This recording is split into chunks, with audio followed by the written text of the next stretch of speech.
Oke teman-teman, selamat datang lagi di channel saya dan hari ini saya mau bahas terkait GBS.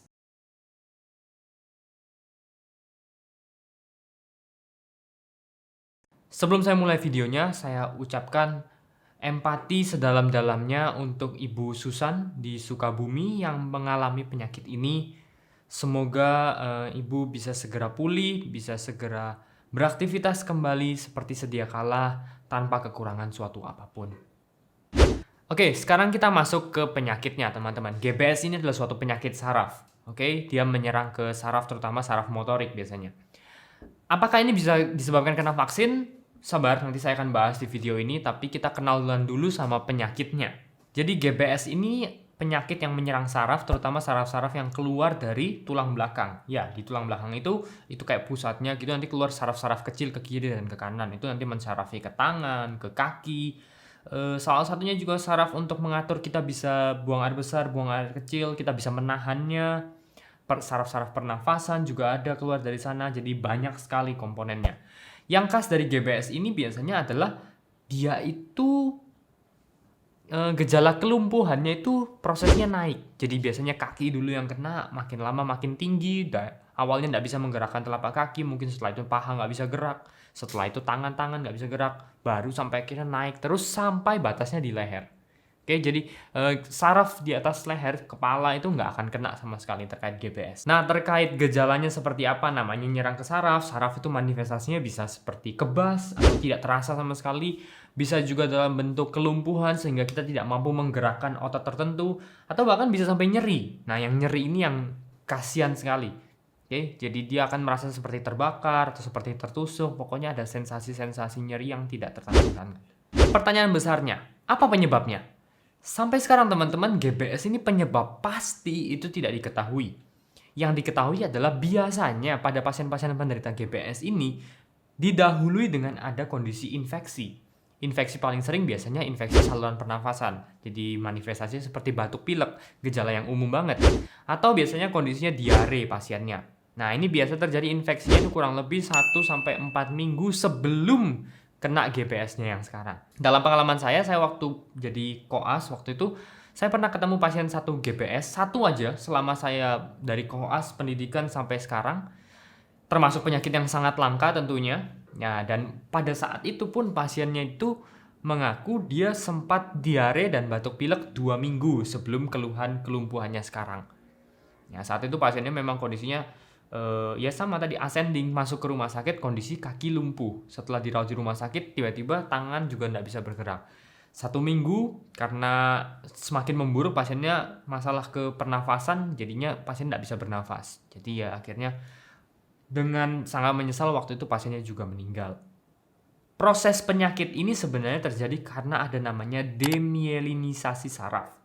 Oke, saraf kita itu punya pembungkus yang namanya mielin. Kalau teman-teman ibaratkan ya saraf kayak kabel listrik lah, kan ada pembungkusnya juga tuh. Nah, rupanya ketika saraf ini tanpa pembungkus, ya kabelnya itu kecepatannya cuma satu saja. Oke, jadi seandainya kita mau menggerakkan sesuatu terlalu lambat, ya kita mau gerakan tangan, proses dari otak sampai ke jari kita ini lambat sekali. Perlu ada yang pembungkusnya tadi. Ketika ada pembungkusnya ini, kecepatannya bisa naik, bisa sampai 1000 kali lipat. Sehingga kita mau gerakan tangan, langsung gerak aja. Mau gerakan yang ini, langsung. Oke? Ketika mielinnya rusak, otomatis kecepatannya kembali lagi jadi satu. Kembali ke lambat lagi. Sehingga yang terjadi adalah tubuh kesulitan untuk memproses informasi yang kita inginkan, sehingga akibatnya manifestasinya terlihat seperti kelumpuhan. Dari sisi motorik, dari sisi sensorik nanti terasa kebas atau bisa malah kesalahan persepsi informasi rasa. Nah, sekarang obatnya ada nggak? Sampai sejauh ini teman-teman, untuk pasien-pasien GBS itu kita terapi dengan yang namanya IVIG, intravena immunoglobulin. Ya kurang lebih mirip kayak terapi plasma pada pasien COVID itulah. Oke, jadi antibodi spesifik kita berikan, harapannya dia bisa membantu mengalahkan si infeksinya, virusnya, atau apapun yang menyerang mielinnya tadi sehingga tidak terjadi proses kehancuran dari mielin. Nah, terkait apakah vaksin bisa menyebabkan GBS? Sebelumnya disclaimer dulu ya, saya ada di posisi netral. Walaupun saya berprofesi sebagai dokter, saya juga mau memposisikan ini di posisi pasien juga. Posisi teman-teman yang masih galau untuk memikirkan kayak perlu vaksin nggak, resikonya dan lain-lainnya. Sejauh ini berdasarkan data memang tidak ada kesimpulan yang bisa ditarik bahwa oke, vaksin bisa menyebabkan GBS.